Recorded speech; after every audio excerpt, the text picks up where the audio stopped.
Something about the Borderlands franchise has always pulled me in, whether that be the funny characters and villains, the crazy skill trees they can build out, or some of the batshit insane weapons that you'll find out in the wild. These are all reasons why I love to come back and play the Borderlands games from time to time, and this is a franchise that is nearly 15 years old as of 2024 and has spanned over 6 games, including the Tales from the Borderlands games, as well as a metric shit ton of DLC, which each of those launches. Let's also not forget about the spin-off game Tiny Tina's Wonderlands that took heavy inspiration from the Dungeons & Dragons DLC that was released back for Borderlands 2. Borderlands franchise as a whole has some pretty strong legs to stand on here in the year 2024, whether that be the games, and now the movie that is releasing in theaters in August. So I figure what better time to hop back into the Borderlands series, play through some of the mainline games. While the focus of this video is primarily going to be on Borderlands 3, I do want to mention a few things about Borderlands 1, 2, and the pre-sequel before we dive into Borderlands 3. While I did enjoy my time playing Borderlands 1, the first thing that struck me was just how dated the whole game felt to me. There isn't much dialogue in the game, and when you're running around doing missions, really the only time that you do hear any dialogue is when the character's introduced during one of their stylized cutscenes. But the first game was fun to play through, as you can see a lot of the groundwork that was being laid for future installments into the series, and going straight from Borderlands 1 to 2 is a huge jump. Borderlands 2 is going to be the game that many people are going to regard as one of the best video games ever made, with one of the best villains ever made introduced in Handsome Jack. Playing this game just to hear Handsome Jack shit talk you the entire time is worth it in my opinion. Jack is truly the gold standard of the Borderlands franchise for villains because you really do hate the guy, especially towards the end, but you still can't help but laugh and like some of the shit that he's saying to you. Let's also not forget that Borderlands 2 has some of the best DLC offerings that you can find in a video game today.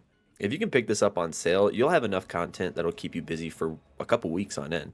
You've got 4 story add-ons like Captain Scarlet's DLC, which sees you taking place of a pirate looking for buried treasure, or Torg's Campaign of Carnage, which has you taking part in a murder game show.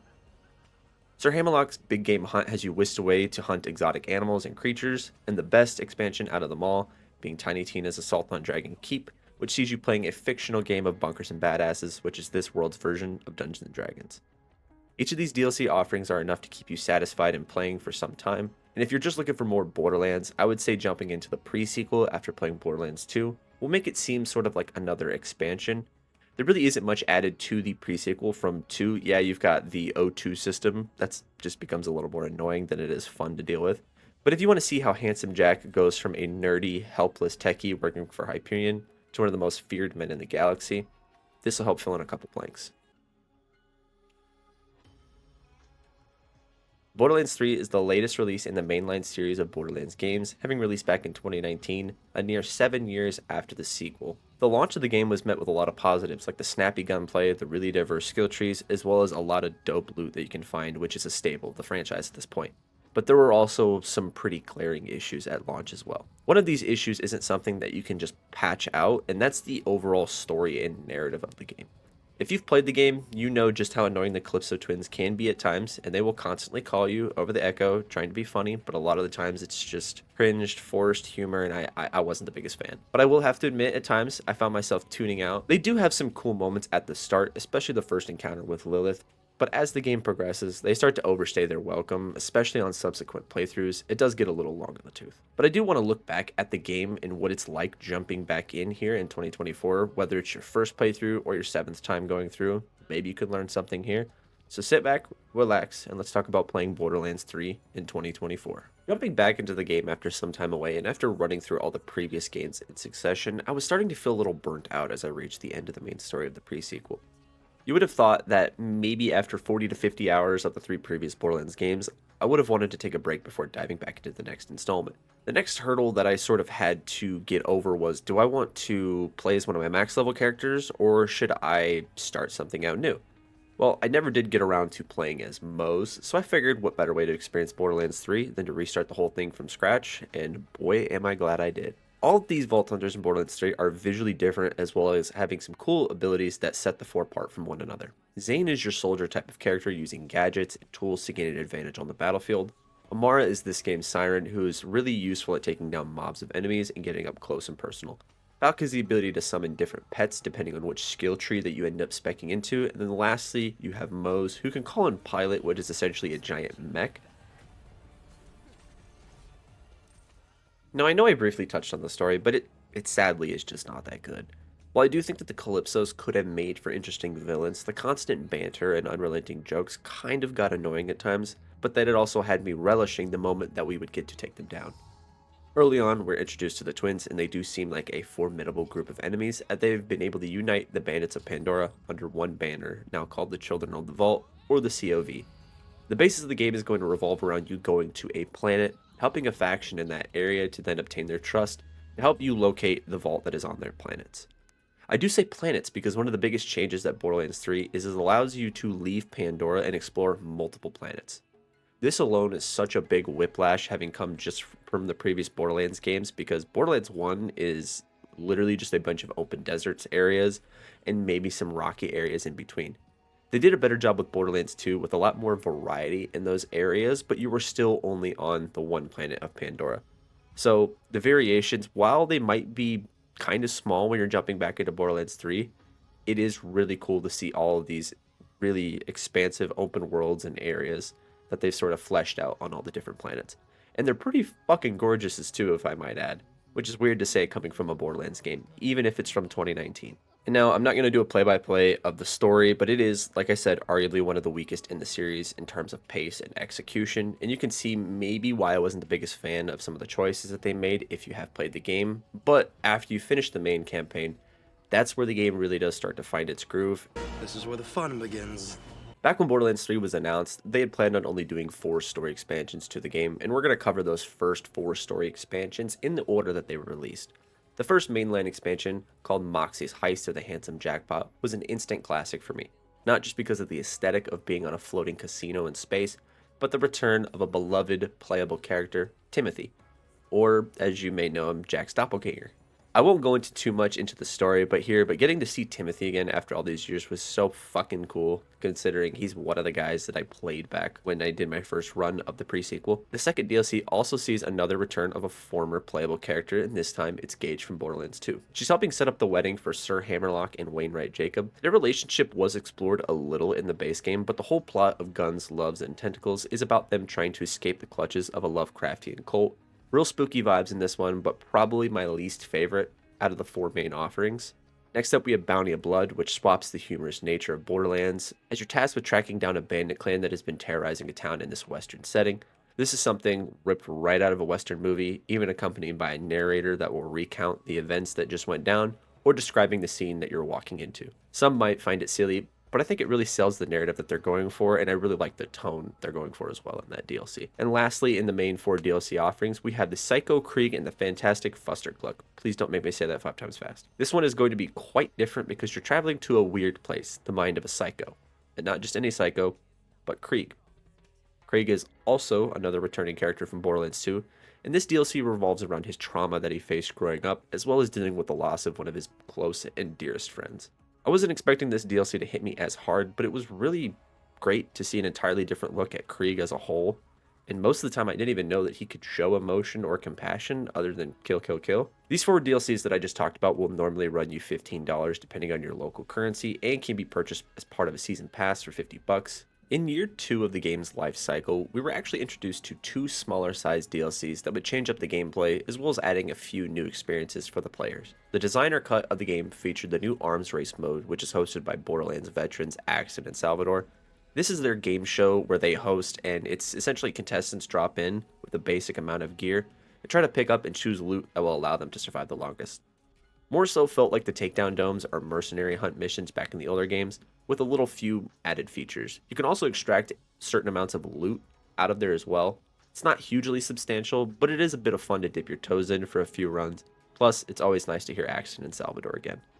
Also part of the designer cut is the inclusion of 4 new skill tree sections for each of the Vault Hunters. These can help change up a little bit of each character's playstyle while also adding a bit of variation. Mose's new ability is one that allows her mech suit to be shrunken down and automatically patrol the area, while still taking the benefits from the other trees. Zane is given a shoulder-mounted cannon that can apply buffs on the fly. While I don't believe that these are all necessary or essential, they are a lot of fun to play around and experiment with in the game. The last piece of the Year 2 DLC content is going to be the Director's Cut. This expansion does add a little bit of story to the game, as you are exploring new areas of the previously visited planets, but this time you're solving a murder mystery with Ava. This quest isn't going to run that long, but it does give you a little post-game closure to the main story. There's also a bunch of behind-the-scenes content that you can see, from unfinished cutscenes, game concept art, developer commentary, funny bugs. I don't think it's going to be a huge selling point to this DLC or pack, and I'm almost certain a few people hearing this right now just learned about it for the first time. But no doubtedly, the biggest draw here is going to be the raid boss, Everest the Invincible. This boss is going to kick your ass. Or at least if you think you're going to go in there and kick the boss's ass the first time, it's gonna smack you back. I do remember jumping in with my Zane, my max level Zane for the first time, and I got knocked instantly, and I was like, I'll be back. So just remember that if you do decide to go and jump in and want to tackle that. Also included in this DLC, there is also this thing called Vault Cards, which is essentially a battle pass that doesn't expire, with loot and cosmetics that you can unlock by leveling up. Both of these cut DLCs, that I like to call them, are going to run you about $15 a pop or $30 as part of the year 2 season pass. And personally, I don't think they are worth that asking price and would hold off on grabbing them until you can find a sale on both the year 1 and year 2 passes. I think that if you've been holding out on Borderlands 3 just due to the story, I think that the DLC expansions alone are fantastic and well worth it. If you want to pay full price for them, go ahead if you love the Borderlands franchise, but I would really recommend looking for a sale or something going on, and you can get the whole package at a heavily discounted rate. Most of the time when you're playing a looter shooter RPG type game, the story can become an afterthought or something that serves as a reason for you to keep shooting enemies over and over again. Something that Borderlands 3 does better than any of the other games in the franchise is the loot game. While yes, the loot has always been a staple of the Borderlands series, it just feels like they turned it up to 12 on this game, with both the types of loot that you're getting, but also the rate that you're earning it as well. You'll find yourself drowning in legendary gear pretty early on, and when you get to the late game, it almost feels like every single enemy is going to be dropping some variation of legendary loot. But I would rather have it like this instead of Borderlands 2 in the pre-sequels, where they're pretty stingy with their loot.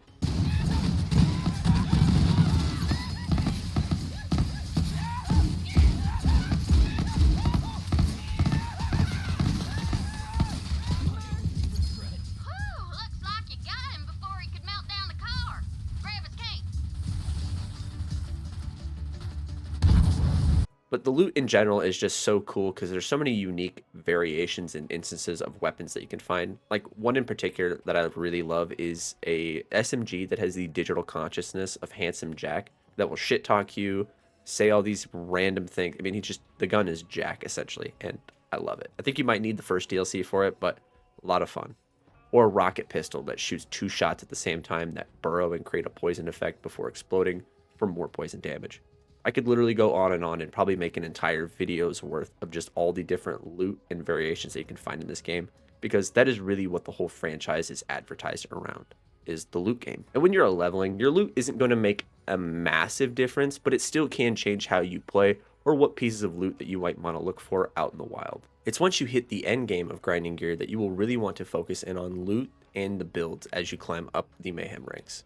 Certain bosses can be targeted farmed for loot. One of the best things you can do is find a boss you can farm pretty quick and just rinse and repeat, do it all over again. It might not be the most exciting way to obtaining loot, but if you're looking for that sweet loot drop, you can get a good DPS build going. The skills for each of your characters are going to help with that backbone of your build, because they allow you to set a baseline for something that you want to work towards or achieve while playing. For instance, my most current Moe's build that I run has a lot of points into anything that applies incendiary damage, because multiple perks in her respective skill trees are either going to increase that damage that it does, or it'll allow it to heal me concurrently as well while doing that increased damage. I also have a build for my max level Zane that revolves around replenishing my shields and using my dome shield and the shoulder mounted cannon in tandem. Only bad thing about that build is I'm left at 1 HP, so it's very much a glass cannon, really fast moving build. I know there's plenty of builds for each of the characters. I'm very briefly going over that system as a whole. So if you are looking for more diverse builds or just fun builds, I would recommend checking out Moxie and Killer Six's channels on YouTube. They have a lot of dedicated farming guides and builds for, hell, I think any of the Borderlands games. So either of those two should be your go-to person for dedicated builds when you reach that endgame loop. Speaking of the endgame loop, once you finish the main story, you're left with a few options. One of the first things it's going to be is the Mayhem mode, with a lot of these levels of the Mayhem modes introducing modifiers that honestly did nothing other than make the enemies more tankier and the overall experience less enjoyable. If I were you, I would just try to work your way up to Mayhem 11, which will remove all the stupid modifiers that otherwise will drag down the Mayhem experience. You will also unlock Guardian ranks after hitting the max level, and if you've played past Borderlands experiences, you're familiar with the concept of leveling up and dumping points into either one of the 3 categories. What this will do is slowly build up an extensive list of passive buffs and effects, as well as some permanent perks that you unlock once you reach certain thresholds within each selected tree. Something about little meta progressions like this and in The Division 2 have kept me coming back to these games and dumping tons of points over time just to see a small 1 to 2% increase. You can earn these levels while running through the game on True Vault Hunter mode, which if you're a veteran of the franchise you'll be very familiar with. But if you're not, what this mode does is reset the campaign progress, but allows you to keep your loot and skills while also making the enemies hit a little harder this time around. This is going to be the natural progression for anyone that has played this game, and I would actually recommend holding off on your True Vault Hunter mode until after you've ran through the DLCs if you plan on purchasing them or do have them, so that way the loot that you will earn in your subsequent True Vault Hunter mode will be higher than it would have normally been. In post-launch, they actually added a few short missions. They're called takedown missions, which what these do, think of something like a raid or a strike in Destiny where you load in and you have to traverse through each of these sort of segments when you reach a boss battle, and then you have a big boss and then there's loot. The endgame farming is really just going to boil down to what you want out of your build and what you want to do, and finding the fastest way to obtain that. So I would recommend find yourself a build, try to branch out, enhance that build, and go at it, have fun. The end game is really just boils down to what you want to do and how you want to have fun with the game. So there really is no definitive guide. I just figured I would lay out a few things that you can do. So as we reach the tail end of this video, I asked the question, is Borderlands 3 worth it in 2024? I think the answer to that is yes. I do think it is, but not without a few caveats. If you've played the past Borderlands games and you've had fun with them, I think you'll enjoy this one based on the world and gunplay alone. Your more casual fans might be a little more open to the story that is being told here, but your more veteran fans are going to find it hard to look past. I do think the story was not good. I don't think the ideas around it were good. It's the pacing definitely could have been a lot better and it might have worked. Genuinely, I have no idea what they could possibly do or take the franchise moving forward, but it does seem like another Borderlands game is on the horizon. I'm sure that timetable was elongated a little bit with the release and success of Tiny Tina's Wonderlands, which saw the Assault on Dragon's Keep DLC fleshed out into a full game release. With over 155 hours put into Borderlands 3 and multiple playthroughs, the snappy gunplay is the best it has ever felt in the franchise, including massively expanded open zones that allow you to hop from planet to planet, experiencing something outside of Pandora for the first time. Wacky-ass guns allow for more variety in the series than ever before, with weapons that bounce, explode, and even run towards your enemies. While the writing and characters aren't always the strongest, the rest of the package is enough for me to look past it, or at least turn my brain off when some of that dialogue gets going. Couple that with an expansive DLC offering that is bound to keep you busy for a long time. If you pick up Borderlands 3 or either one of the season passes, I think you're going to be able to squeeze out a lot of enjoyment. I know that was a long one, so if you did make it this far, I just want to say thank you. Thank you for taking the time out of your day. I truly do appreciate it, and this has been my review of Borderlands 3 in 2024. Thanks for watching.